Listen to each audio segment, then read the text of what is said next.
angle approximations for cosine. So, ito ay given in radians, no? So, given ito in rad. So, ang formula is cosine theta is equal to 1 minus theta squared over 2. So, small angles yan, mga 0 point something, yan, or 0.0 something. Yan yung small angle approximations. Bakit cosine lang? Kasi yung sine at saka tangent, kung ano yung angle given, yun na rin siya. Okay? Cosine lang yung medyo naiiba.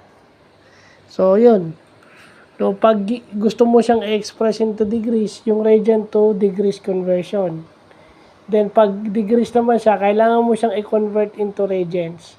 No, yung small angle approximations is in radians parate. So, yun yung isang aspect ng trigonometry na nakalimutan natin na pwede nating balik-balikan na, ito yung ginagamit sa pendulum o yung sa simple harmonic motion na isusunod natin. So, again, bagong knowledge siya naman. Yeah.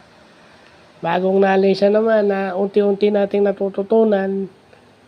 Natututo tayo mag-process ng mga bagay at kahit medyo late yung ating I mean maganda rin dahil nagmamatayo kahit na medyo off timing tayo parate or hindi tayo linear or sequential, nagagawa pa rin natin because yung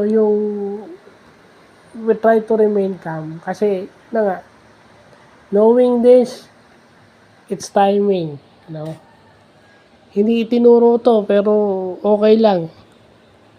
Knowing this improves my logic a lot. So, ayan siya.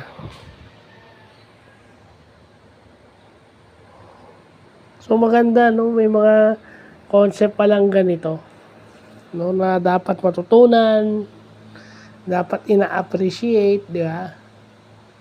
So, yun lang po.